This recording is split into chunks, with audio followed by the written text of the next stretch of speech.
Hey everybody, this is your Digital Super Saiyan 3 back here with another video, and today we're going to do my August pay-per-view review.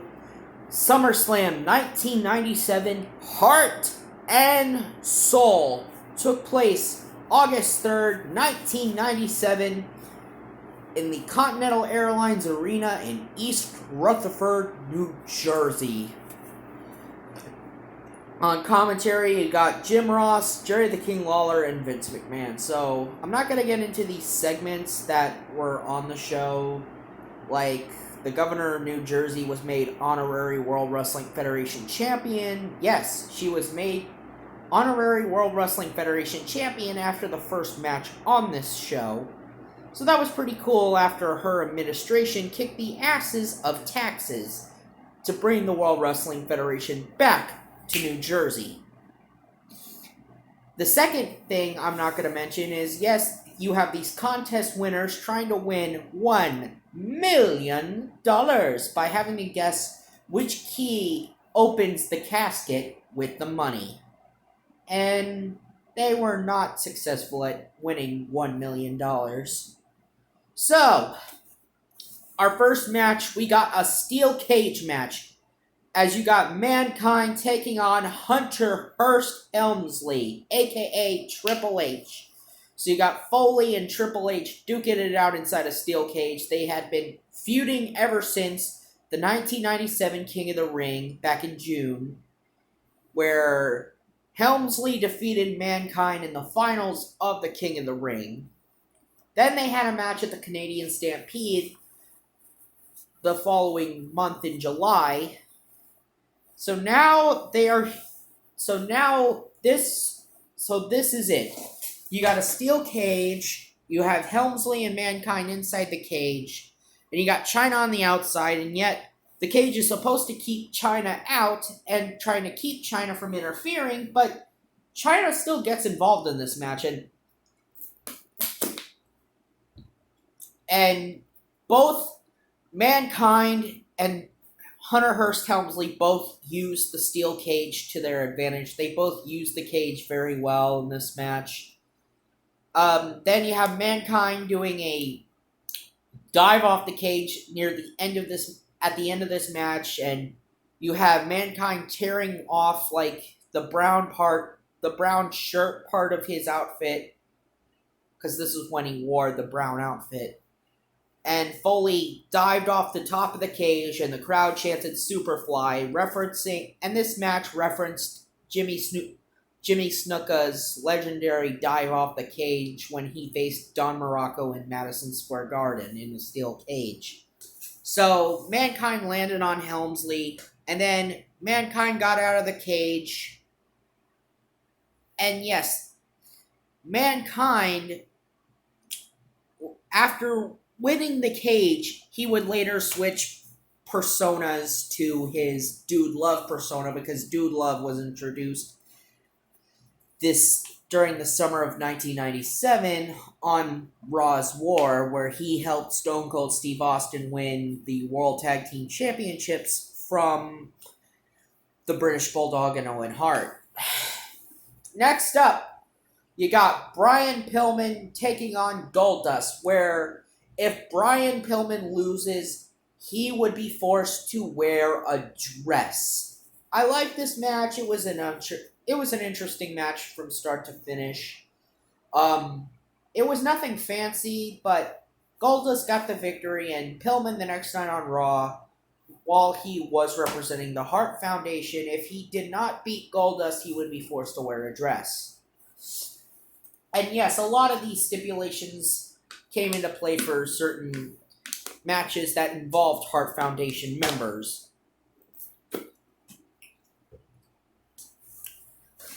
Next up, you get a tag team match as the Road Warriors, LOD, the Legion of Doom, Hawk and Animal, defeating the Godwins, Henry and Phineas Godwin.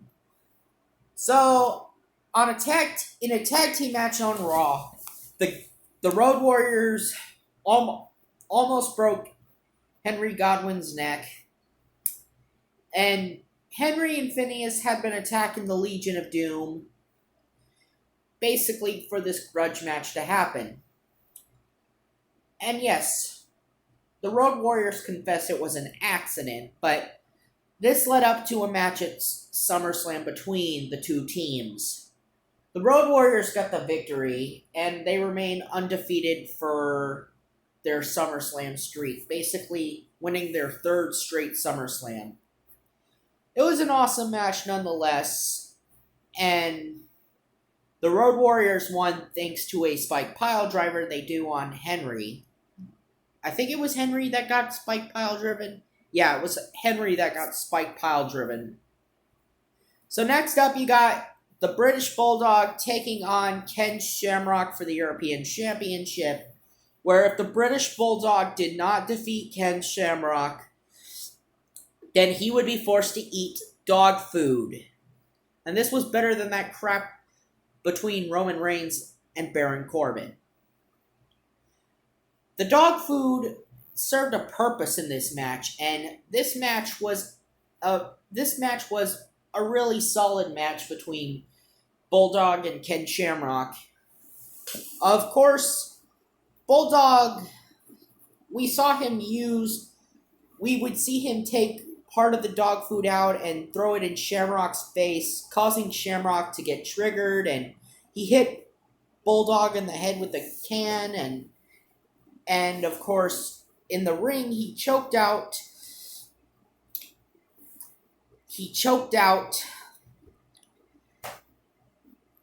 the Bulldog with a sleeper hold, and then, of course, Bulldog walked away with the European Championship.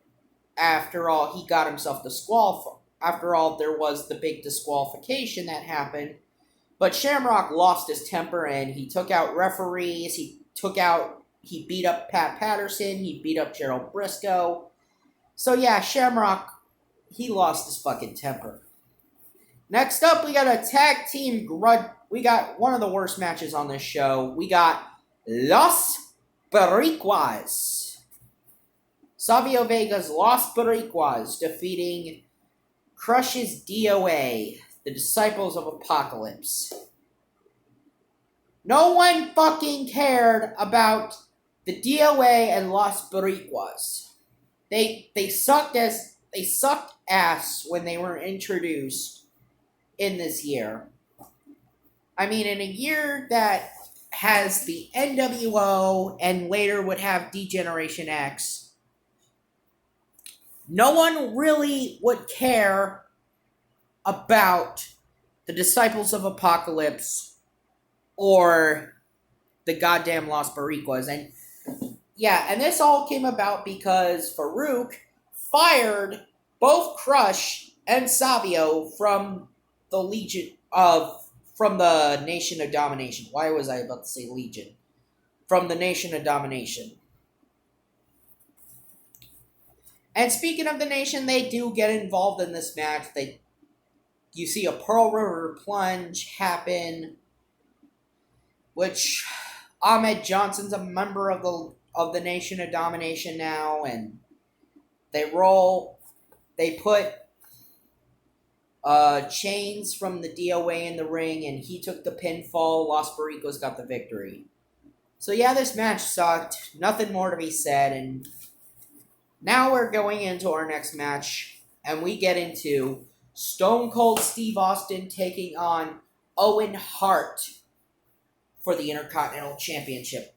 If Austin can't kick it, he might as well kiss it. Meaning that if Austin loses to Owen Hart, if he does not win the Intercontinental Championship from Owen Hart, then he must kiss Owen Hart's ass.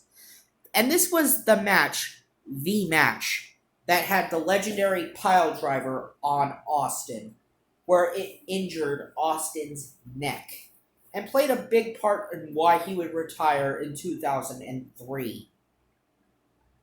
I mean, this match was the match.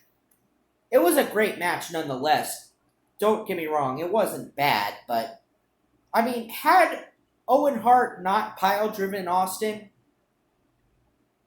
it would have been a completely different things would have been completely different nonetheless. Austin does manage to beat Owen Hart nonetheless. He does roll up Owen Hart, and Owen Hart gets pinned, but, Austin, even though he left with the Intercontinental Championship, he did not leave SummerSlam unscathed.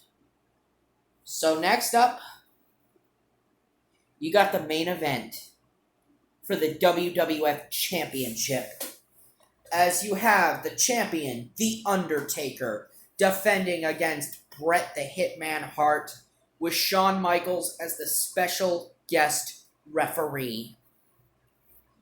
Now, there was a lot of stipulations for this match. First of all, with Bret Hart. If Bret Hart did not beat The Undertaker and win the World Wrestling Federation Championship, then he would no longer wrestle on American soil. That's right, he would no longer wrestle on American soil. However, Shawn Michaels also had a stipulation for him, even though he's the referee. If Shawn Michaels leans towards The Undertaker for this match, if he does not call it right down the middle, then Shawn would no longer wrestle on American soil. Which played into the whole "If Life Were Fair" video package we saw at the beginning of the show.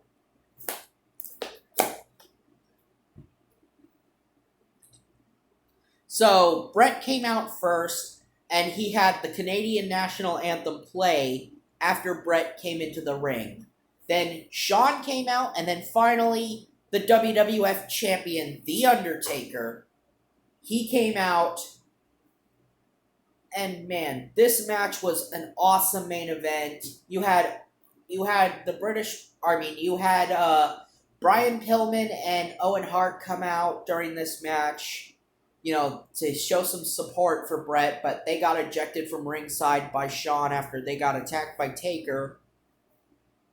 You see Paul Bearer come out, and he gets beaten up by The Undertaker. And you saw Taker and Bret, they put on an excellent match. Like, Bret is trying to work down the legs of Taker, but Taker is just too strong.